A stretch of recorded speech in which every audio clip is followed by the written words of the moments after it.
Salut à tous, c'est Franck de JF Franck. Aujourd'hui, on va répondre à une question qui m'est énormément posée, que ce soit directement en salle de sport, ou que ce soit dans mes suivis ou sur les différents réseaux sociaux. Comment bien s'échauffer? Qu'est-ce qu'un bon échauffement?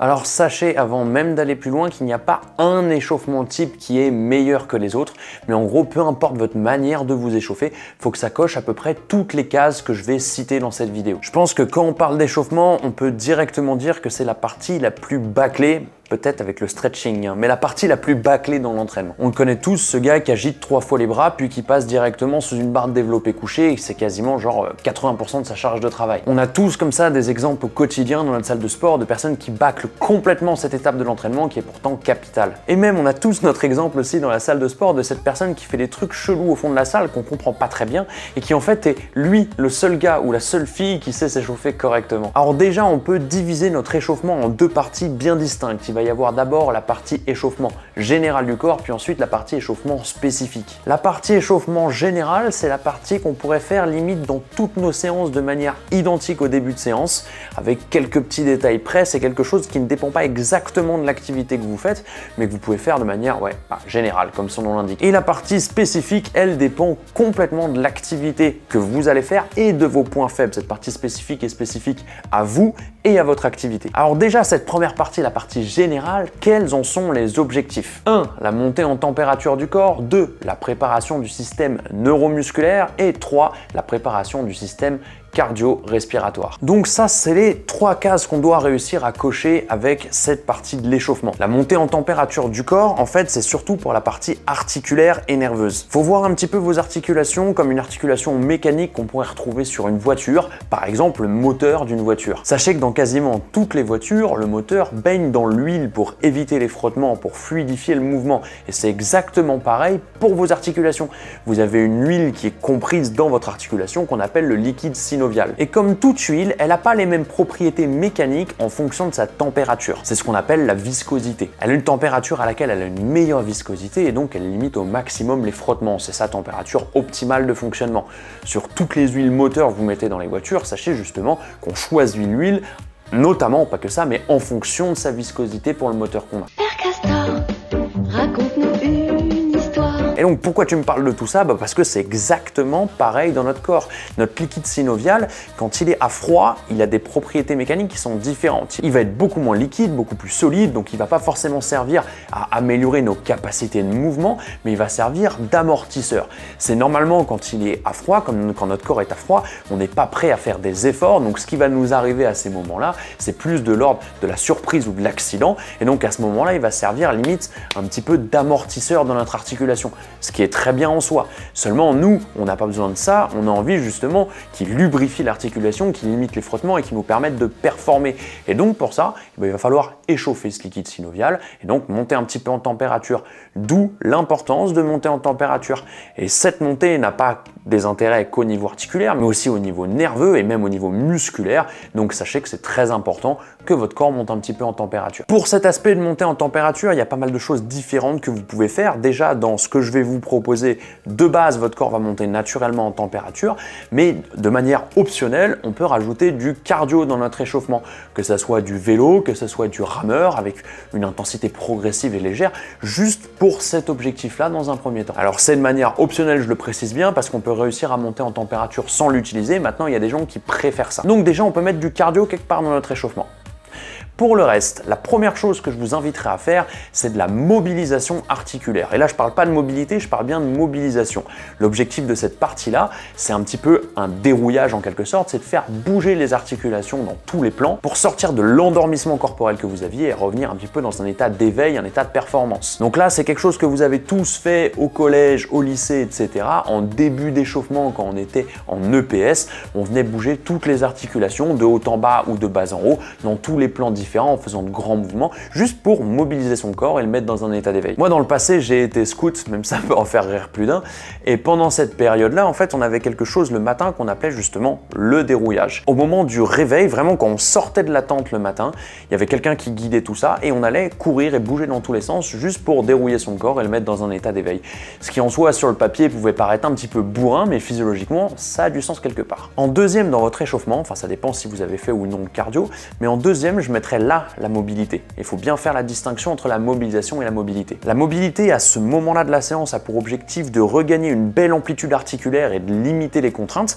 Donc pour ça, vous pouvez le faire de plein de manières différentes. Je ne sais pas si vous avez déjà des techniques et vous l'entretenez, cette mobilité. Mais moi, mes techniques favorites, notamment pour justement aussi un objectif d'augmentation de la température corporelle, je fais du ground-based work, donc par exemple de l'Animal Flow, qui est une marque déposée.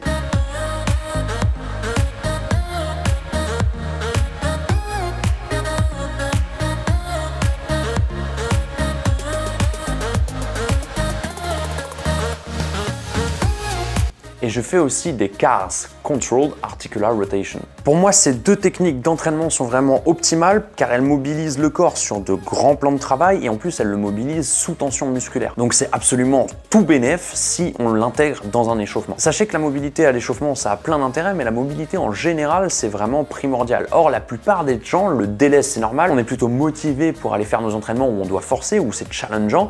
Par contre, les entraînements où c'est uniquement de la mobilité ou de la souplesse, c'est beaucoup plus difficile de réussir à trouver le temps, enfin en tout cas de se motiver à le faire. Sachez que pourtant c'est primordial pour la performance et pour le bien-être.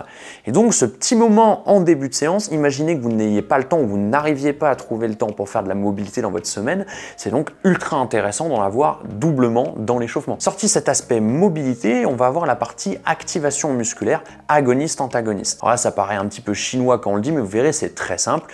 Le principe est de venir activer, donc juste engager les différents muscles qui vont être utilisés dans la séance. Et il faut engager ces muscles qui vont être utilisés, mais aussi les muscles opposés qui sont tout le temps quelque part utilisés dans le mouvement. C'est ce qu'on appelle agoniste et antagoniste, en gros les muscles moteurs, les muscles freinateurs du mouvement. Donc là on est d'accord, il y a un petit astérix, ça dépend un petit peu du style de séance qu'on fait, mais souvent comme les séances sont assez complètes, au final cette mobilisation, elle est de tout le corps.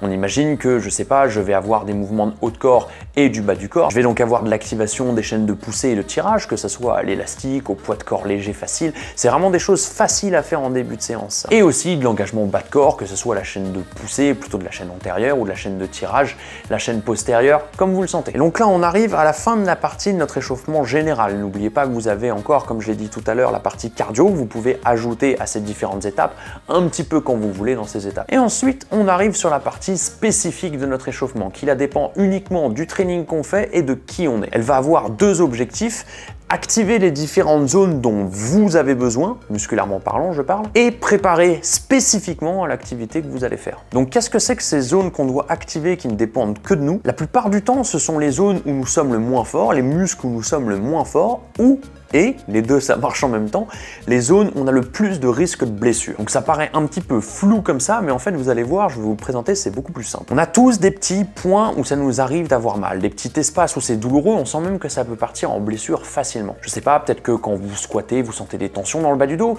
ou des tensions dans les hanches, ou des tensions dans le genou, au niveau de la cuisse. Peut-être que quand vous poussez au développé couché, c'est au niveau de l'épaule, c'est au niveau de du triceps, de la pointe du triceps. On a tous comme ça ces petites sensations, on a un point qui est un petit peu plus faible que les autres, qui est un peu plus à risque de blessure. Bah déjà ce point-là, nous ce qu'on va vouloir, et de manière bilatérale des deux côtés bien entendu, nous ce qu'on va vouloir c'est l'échauffer spécifiquement. Donc ça c'est une partie des activations. Et pour ceux qui sont un peu plus avancés, il n'y a pas que les parties à risque de blessure, il y a aussi les parties qui retiennent la performance, et donc ce sont les muscles les moins forts de nos chaînes. Eux, faut les activer vraiment particulièrement. Par exemple, je vais vous donner moi ce qui me concerne, moi les activations que j'ai en ce moment, qui n'ont pas toujours été le cas hein, parce que j'ai pas toujours eu les mêmes muscles à risque de blessure ou les mêmes muscles les plus faibles. Quand je suis sur un exercice de développé couché en début de séance, j'ai une activation toute particulière au niveau de la nuque. Vous le savez peut-être pas, mais sur le développé couché, à partir d'un certain niveau, la tête est extrêmement importante et la poussée dans le banc fait une partie du développé. Et moi justement, la nuque c'est quelque chose, c'est pas une partie forte et c'est une partie qui se blesse assez facilement et ça m'est arrivé assez fréquemment de me faire une petite blessure dans la nuque quand elle n'était pas assez bien échauffée en début de séance.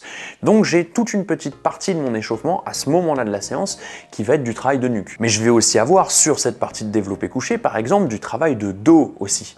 Et de dos, toute la partie érecteur de la colonne vertébrale. Je vais par exemple aller sur un back extension et faire du travail dans les 3 plans possibles de ma colonne vertébrale. Sur ma séance de squat et de deadlift, j'ai là aussi un gros travail d'érecteur du rachis parce que c'est une zone qui a tendance à se blesser facilement chez moi et qui a besoin d'un peu plus d'activation.